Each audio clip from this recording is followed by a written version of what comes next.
Hello libras, welcome to my channel, welcome to soul satisfaction. मैं आप सभी का स्वागत करती हूँ फिर से एक बार मेरे चैनल में, फिर से एक बार मंथली गाइडेंस में। देखिए दिसंबर मंथ स्टार्ट हो चुका है ना, हम सभी जानना चाहते हैं कि दिसंबर मंथ की कैसी एनर्जीज है। गाइस मैं बता दूँ, एक जनरल रीडिंग है, कलेक्टिव गाइडेंस है मेरे सारे व्यूवर्स के लिए, तो इस वीडियो का एंड तक जरूर देखिएगा। अगर आप कनेक्ट हो रहे हो, रेजोनेट हो रहे हो, तो मुझे कमेंट सेक्शन में जरूर बताएगा। साथ ही साथ अगर अभी तक आपने फॉलो नहीं किया तो फॉलो कर लीजिए।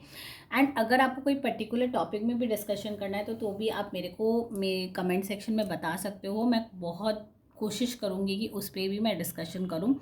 एंड अगर आपको पर्सनल रीडिंग करानी है तो मेरा मेल एड्रेस डिस्क्रिप्शन बॉक्स में दिया हुआ, आप वहाँ मुझे कांटेक्ट कर सकते हैं। एंड आज हम लोग जो करने वाले हैं वो है लव रिलेशनशिप रीडिंग। तो जितने भी लोग हैं लिब्रा सनशाइन वाले के, अगर आपका रिलेशनशिप चल रहा है तो फर्स्ट ऑफ ऑल आपके पार्टनर की करंट एनर्जीज हम लोग चेक करेंगे। नेक्स्ट हम लोग चेक करेंगे अगर ओवरऑल आपका रिलेशनशिप इस मंथ कैसा रहने वाला है, दिसंबर मंथ। एंड नेक्स्ट हम लोग चेक करेंगे किसी का नो कॉन्टैक्ट सिचुएशन है, सेपरेशन है, तो कैसी एनर्जी से डिवाइन हमें क्या मैसेज देना चाहते हैं। तो चलिए स्टार्ट कर लेते हैं। डिवाइन गाइडेंस से जितने भी लिब्रा सनशाइन वाले हैं उनके लिए क्या मैसेज है। डिवाइन गाइडेंस जितने भी लिब्रा सनशाइन वाले अगर रिलेशनशिप में हैं तो फर्स्ट ऑफ ऑल उनके पार्टनर की करंट एनर्जीज क्या है, एंड दिसंबर मंथ उनके लिए कैसा रहने वाला है। लिब्रा सनशाइन वालों के पार्टनर की करंट एनर्जीज।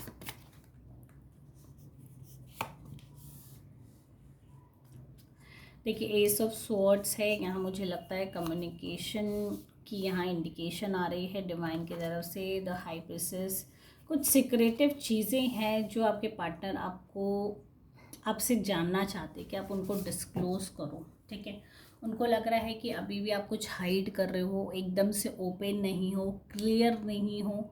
तो वो कहीं ना कहीं एक्सपेक्ट करते हैं कि एक बिगनिंग हो हमारे रिलेशनशिप की, क्लियर कट डिस्कशन हो, बात हो। या उनको ये भी फियर है कि वो आपसे शादी से रिलेटेड भी हो सकता है, या इंडिकेशन है बात करने के बारे में सोच रहे, बिकॉज 4 ऑफ वैंड से कहीं ना कहीं कोई सेलिब्रेशन है, मैरिज फिक्स की इंडिकेशन है। मतलब घर में कहीं ना कहीं एक अच्छा माहौल है या अच्छा सोच रही हैं। ठीक है, बट उनको ये लगता है कि मैं अकेले सेल्फ डिसीजन नहीं ले सकता, राइट, रिलेशनशिप को आगे सेकेंड लेवल पे ले जाने के लिए। तो उसके लिए वो चाहते हैं कि आपके मन में जो भी है, जितनी भी थॉट्स आप रखते हो या जो भी आपके मन में चल रहा है, be clear and be open about it, ताकि हम लोग इस चीज़ को कंक्लूड कर सकें। तो हो सकता है वो काफ़ी हद तक आपको मैरिज प्रपोजल के लिए इंडिकेशन देने वाले, या वो एक्सपेक्ट करते हैं कि आप लोग दोनों बैठ के एक क्लियर माइंड सेट से इस चीज़ को आगे बढ़ाओ कि हाँ भाई सामने वाला पर्सन क्या सोच रहा है, उसकी क्या थॉट है इस पॉइंट के ऊपर। एंड साथ ही साथ द हाई प्रेस, तो उनको ये भी लगता है कि काफ़ी चीज़ें हैं जो आप बहुत ज़्यादा ओपन अप नहीं होते हो उनके साथ। ठीक है, बहुत ज़्यादा भी सबका अपना एक नेचर है, सबका अपना अपना एक तरीका है इस लाइफ को रन करने का। तो यहाँ मुझे डेफिनेटली लगता है कि उनको महसूस होता है कि अब बहुत सारी चीज़, मतलब कैलकुलेटिव माइंडसेट जिसको बोल सकते हैं, वैसा उनको महसूस होता है कि जितना मैं ओपन अप होकर इस पर्सन से बात करता हूँ, ये पर्सन डायरेक्टली उतना ओपन अप होके मुझसे बात नहीं करता है। तो ये सारी चीज़ें उनको डिस्टर्ब्ड भी करती है। तो बहुत ही देखिए, एक तो उनको ये लगता है कि सामने वाला पर्सन बहुत ही हाईली इंट्यूटिव भी है। ठीक है, उसकी इंट्यूशंस लेवल बहुत हाई है। तो वो सारी चीज़ें पता है कि वो एक पॉजिटिव सेंस में लेते हैं, बट जब आप उनसे कुछ छुपाते हो या हाइड करने की कोशिश करते हो तो वो कहीं ना कहीं थोड़े से डिस्टर्ब्ड एंड डिस्ट्रैक्टेड, या उनको अजीब लगता है इस चीज़ को लेके। ठीक है, तो यहाँ मुझे डेफिनेट लगता है मैरिज को लेके वो आपसे बात करने के बारे में सोच रहे हैं।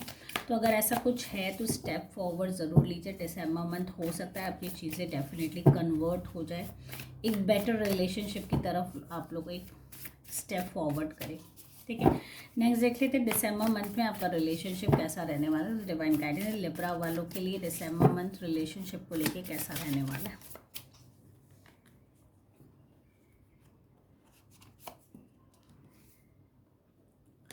किंग ऑफ कप्स, मैंने कहा ना मैरिज प्रपोजल डेफिनेटली है, बहुत ज़्यादा मेच्योरली रिलेशनशिप को हैंडल कर रहे हैं वो।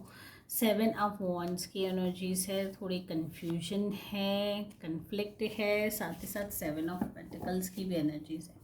ठीक है, तो यहाँ अगर मैं रिलेशनशिप की बातें करूँ तो डेफिनेटली सामने वाला पर्सन बहुत ज़्यादा इमोशनली आपसे कनेक्टेड है। ठीक है, आपसे एक रिलेशनशिप उनका है जो डीपर लेवल पे, एंड उनकी मैच्योरिटी लेवल भी उतनी ही है जितने वो स्मार्ट एनफ है चीज़ों को हैंडल करने के लिए, ठीक है। क्योंकि एक तो उनमें वो सारी रिलेशनशिप को एक फील करने वाली एक मेच्योरनेस है, एक लेवल है उनका कि चीज़ें कैसे हैंडल की जाती है, या कैसे इस चीज़ को अगर एक्सेप्टेंस नहीं भी होता है या रिलेशनशिप में वो एक्सेप्टेंस नहीं भी आता है तो हम उसको लेके आगे कैसे मूव करें वो भी है। साथ ही साथ 7 ऑफ वॉन्ड्स है, तो मुझे लगता है कि यहाँ पर आपको बहुत ज़्यादा इनर सेल्फ पे काम करने की ज़रूरत है, जो कि हाई प्रेस्टिस की भी एनर्जीज है। 7 ऑफ वॉन्ड्स की भी यही इंडिकेशन मिल रही है कि आप पे लोग क्वेश्चंस करेंगे, बट आपको सिर्फ अपने आप को प्रूव करने के लिए आपको अपने इनर सेल्फ पे काम करने की ज़रूरत है। तो यहाँ रिलेशनशिप में मुझे इनर वर्क या इनर माइंड सेट पे आपको जाके काम करने की ज़रूरत है, अपने सेल्फ इंट्यूशन से कनेक्ट होने की ज़रूरत है, ताकि आपको एक क्लियर पिक्चर मिले। देखो सामने वाला पर्सन देखिए बहुत ज़्यादा इमोशनल है, बहुत ज़्यादा लविंग है, केयरिंग है, मतलब वो पर्सन आपको बहुत ज़्यादा नर्चर, बहुत ज़्यादा केयर करता है, बहुत ज़्यादा आपकी परवाह करता है। छोटे छोटे देखो ओवर लविंग भी डेंजरस होता है, बट वो मेच्योर इनफ है चीज़ों को हैंडल करने के लिए, ठीक है। कुछ फाइनेंशियल चैलेंजेस है, हो सकता है उसकी वजह से आप इस मंथ अपना डिसीजन लेने के लिए थोड़ा सा आपको कन्फ्यूजन हो सकता है। कन्फ्यूजन्स यहाँ डेफिनेटली है।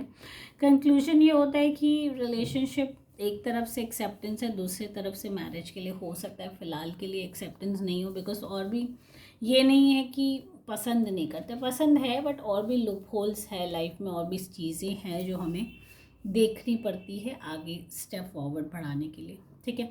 तो वो सारी चीज़ों पे हो सकता है इस मंथ आपका डिस्कशन हो, वो थोड़ा कन्फ्यूजन्स भी रह सकता है। तो अपने डिसीजन बड़े क्लियर होके लीजिएगा कि आपको क्या करना है।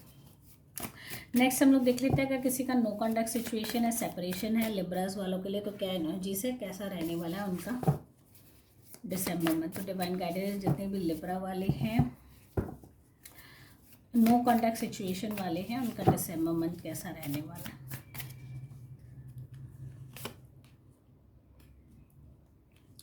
सिक्स ऑफ पेंटिकल्स की एनर्जीज नज़र आ रही है, साथ ही साथ मून की एनर्जीज है। बहुत ज़्यादा लो एंड डिप्रेसिव फील कर सकते हो इस मंथ आप। किंग ऑफ स्वॉर्ड्स की एनर्जीज है। फर्स्ट ऑफ ऑल मैं बता दूं, सामने वाला पर्सन बहुत ज़्यादा प्रैक्टिकल है, एंड आप कहीं ना कहीं बहुत ज़्यादा डिप्रेशन में हो, बहुत ज़्यादा एंजाइटी में हो। सडनली आप लोग दोनों का जो एक कनेक्शन था वो टूट चुका है। तो मुझे लगता है कि ये वाइस वर्सा भी हो सकता है, आपके केस में हो सकता है आप बहुत ज़्यादा डिप्रेसिव वन, सामने वाला person too much over thinking, over stress, practical, dominating, मैं ये कह सकता हूँ उसकी एनर्जीज ये सब सारी चीज़ें कहती हैं। मैं ये नहीं कहूँगी कि वो मूव ऑन कर चुका है, बट डेफिनेटली उसके पावर्स, उसके कंट्रोल है। अगर आप यहाँ अगर देखो, लव है बट लव की तरफ उनका अटेंशन नहीं है, इतनी सारी नेगेटिविटी उनके आसपास है, उनकी खुद की थॉट्स उनको इतनी ज़्यादा कैप्चर कर रखी हैं कि वो आगे, मतलब एक होता है ना ईगोइस्टिक आदमी की, चलो मतलब ठीक है जैसे चल रहा है, मैं तो मूव ऑन हो चुका हूँ, मुझे कोई फ़र्क नहीं पड़ता, but back of the mind चलता रहता है, माइंड में ये चल रहा है कि आपसे रिलेशनशिप था, मतलब ऐसे सोचते हैं ज़रूर है, थिंक ज़रूर करते हैं आपके बारे में, ऐसा नहीं है, मैं ये नहीं कहूँगी, बट ये भी लगता है कि स्टेप आगे लेने वालों में से नहीं है कि मैं जाके चीज़ें क्लियर कर लूँ, सॉर्ट कर लूँ, वैसा कुछ नहीं है। इस मन भी मुझे ये लगता है अपने ईगो में स्टिक रहने वाले। साथ ही साथ आपके संग ये हो सकता है कि बहुत ज़्यादा लो महसूस करोगे, डिप्रेसिव हो सकते हो, चीज़ें हो सकता है इस मंथ आपको लगेगा मेरे फेवर में नहीं है।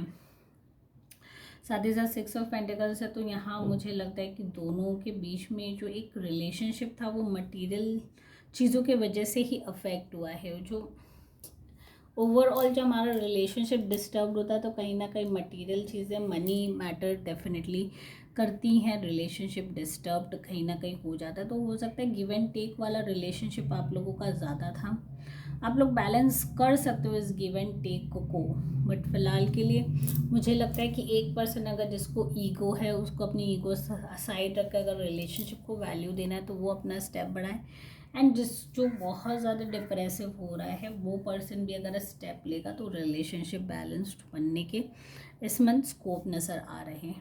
ठीक है, सो गाइस अगर आप इस रीडिंग से कनेक्ट हो रहे हो, रेजोनेट हो रहे हो तो मुझे कमेंट सेक्शन में ज़रूर बताएगा। साथ ही साथ अगर अभी तक फॉलो नहीं किया तो फॉलो कर लीजिए। Thank you guys for watching my video. Take care all, bye bye.